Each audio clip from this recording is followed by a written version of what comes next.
So welcome to another Chris show. Make sure you subscribe, you have the notification bell turned on, so as soon as I drop these videos, you can like and participate in the comment section. Unfortunately, we're going to be talking about a very touchy subject in this instance. We're going to be talking about a shooting in Kenosha, Wisconsin, which is very close to Milwaukee. The individual is a black man named Jacob Blake. He was shot 7 times. There's videos of it on the internet, but like I've said before in previous videos, I'm not going to be spreading videos of black men being shot at. So without showing the video and explaining to you what happened on the video, basically Jacob Blake was walking away from the cops. He was walking to his car door open. Next thing you know, you hear 7 gunshots. There's 2 police officers, and yes, Jacob Blake was shot in the back. Luckily, his life wasn't taken at that point. He was airlifted to a Milwaukee hospital. As of now, he's recovering and he's not looking like he's going to pass on, so I'm grateful for that. But unfortunately, we gotta dig in deeper into this. One, Jacob Blake had 3 sons in the car, and they just saw their father be shot 7 times. That's gonna be traumatizing. They're never gonna be able to deal with cops again. You just gotta think about that on a spectrum. Imagine seeing your flesh and blood dad being shot 7 times point blank by cops. Keep in mind that he's unarmed as well. And we're gonna start digging into the deeper issue. We already know Breonna Taylor has no justice. We already know about George Floyd. We know about all these instances, and these people still do not care, and they still keep on doing it, and that's the issue. As of now, these guys have been placed on administrative leave. They said the investigation can take up to 30 days, but you know what that is. It's a bunch of mumbo jumbo. I don't believe any of that shit they be spewing when they talk about it. Boys protect boys at the end of the day, and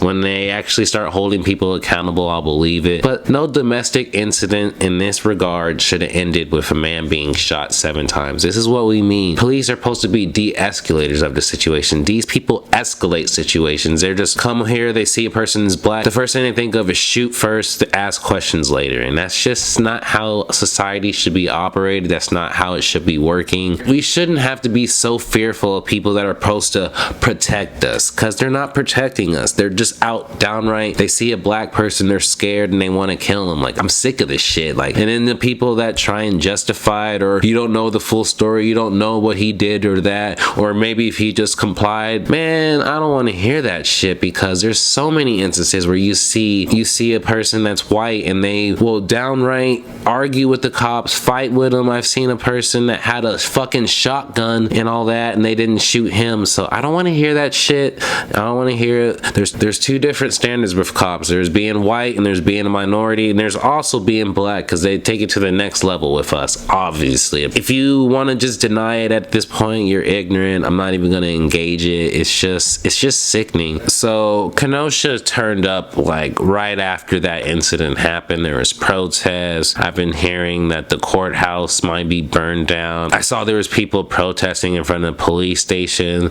They had to do a 10:15 curfew because of it. Cop that was hit with a brick. This is what happens. America is in chaos. America is in peril, and these people, and they want to keep defending the cops in every circumstance, in every instance. They want to just keep, we need to know more sides of the story. Like I said before, when it comes to cops, they treat us differently than they treat others, and it's very apparent. What more needs to be said? I'm just grateful Jacob Blake actually can tell his story. He's not a hashtag. He's someone that's still living. He'll be able to have his sons, even though his sons will probably be traumatized forever for it, but he's at least still breathing. Let me know in the comment section.